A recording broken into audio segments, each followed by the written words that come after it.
বিধানসভাত আজব প্ৰস্তাৱ মন্ত্ৰী বিমল বৰাৰ। বহিষ্কৃত বিধায়কৰ বাবে লাগে ডিটেনশ্যন কোঠা। অসম বিধানসভাত শীঘ্ৰেই স্থাপন হ'ব ডিটেনশ্যন কোঠা। নিলম্বিত বিধায়কে বাহিৰত যাব নোৱাৰাকৈ আবদ্ধ কৰি ৰখা হ'ব এই ডিটেনশ্যন কোঠাত।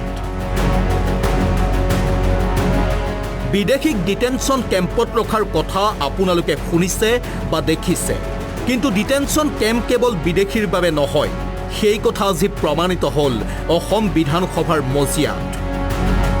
এইবাৰ বিধানসভাত ডিটেনশ্যন কেম্পৰ দাবী কৰিলে ৰাজ্যৰ সাংস্কৃতিক মন্ত্ৰী বিমল বৰাই।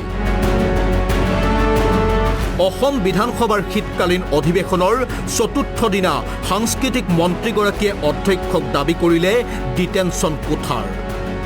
এটা সাজেশ্যন আছে, যেতিয়া সদন চলি থাকে তেতিয়া কিছু সন্মানীয় সদস্যই অশান্তিকৰ পৰিৱেশ এটা সৃষ্টি কৰে। আপুনি ছাছপেণ্ড কৰে, কিন্তু ছাছপেণ্ড কৰি গৈ পিনি তেওঁ ভুল ব্যাখ্যা এটা বাহিৰত থকা মিডিয়াবিলাকৰ জৰিয়তে অসমলৈ প্ৰেৰণ কৰে। গতিকে এনেকুৱা এটা ৰুম বনাব লাগে, ছাছপেণ্ড হোৱাৰ পিছত সেই ৰুমটোত বহাই দিব লাগে, চাহ তাহ খুৱাই, বাহিৰত যাব নোৱাৰে। ঠিক আছে, ধন্যবাদ। বিধানসভাৰ চতুৰ্থ দিনত সদনৰ প্ৰশ্নোত্তৰ কালতে নিলম্বিত হ'ল শিৱসাগৰৰ বিধায়ক অখিল গগৈ। অখিল গগৈ নিলম্বন হোৱাৰ পাছতে সাংস্কৃতিক মন্ত্ৰীগৰাকীয়ে উত্থাপন কৰিলে ডিটেনশ্যন কেম্পৰ কোঠাৰ প্ৰসংগ। মন্ত্ৰীগৰাকীৰ অভিযোগ, যেতিয়া সদনৰ পৰা এগৰাকী জনপ্ৰতিনিধি নিলম্বিত হয়, সেই সদস্যগৰাকীয়ে বাহিৰত গৈ ৰাইজলৈ ভুল ব্যাখ্যা প্ৰেৰণ কৰে। বাহিৰলৈ ভুল ব্যাখ্যা যাতে যাব নোৱাৰে তাৰ বাবে লাগে ডিটেনশ্যন কোঠা।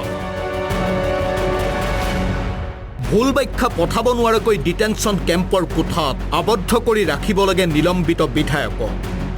অধ্যক্ষগৰাকীয়েও বিমল বৰাৰ কথাত সমৰ্থন জনাই বিধায়কৰ চাল চলন সকলোতে গুৰুত্ব আৰোপ কৰিবলৈ সকিয়নি দিলে।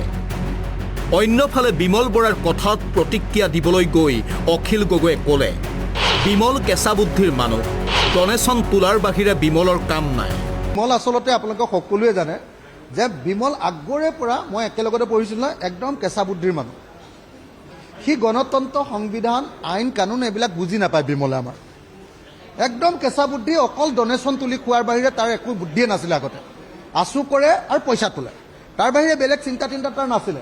সেইকাৰণে তাৰ চিন্তাৰে এজন মন্ত্ৰী যদিও হ'ল, তাৰ আৰু গণতান্ত্ৰিক চিন্তাবিলাক নাই, পঢ়া শুনাও নাই। মইতো ভাবোঁ যে ভাৰতৰ সংবিধানখনো প্ৰথমৰ পৰা শেষলৈকে বিমল বৰাই পঢ়া নাই। গতিকে ট্ৰেন্সপাৰেঞ্চি কাক কয়, ডেমক্ৰেচি কাক কয়, ট্ৰেন্সপাৰেণ্ট গভাৰ্নেন্স কাক কয়, বিধানসভা কাক কয়, আৰু মানুহৰ বাক স্বাধীনতা কাক কয়, এইবিলাক কথা তেওঁক মানে বুজোৱাটো মানে পাহাৰত কাছ কণী বিচৰাৰ নিচিনা কথা। সেইকাৰণে তেওঁলোকৰ নিচিনা মানসিকতাৰ মানুহে তেনেকুৱা কথা কোৱাটোৱে স্বাভাৱিক। বৰ্তমান চৰকাৰখনে শেষৰখন অধিৱেশনত দাবী কৰা ডিটেনশ্যন কেম্পৰ কোঠা কেতিয়া হয় নাজানো, কিন্তু বিধানসভা চৌহদত ডিটেনশ্যন কোঠা যে হ'ব সেয়া নিশ্চিত। ভিডিঅ' জাৰ্নেলিষ্ট কিংকৰ আৰু চিন্ময় সহযোগত মৌচুমী গগৈৰ লগতে প্ৰিয়ংকা দাসৰ ৰিপৰ্ট, আছাম টক্স।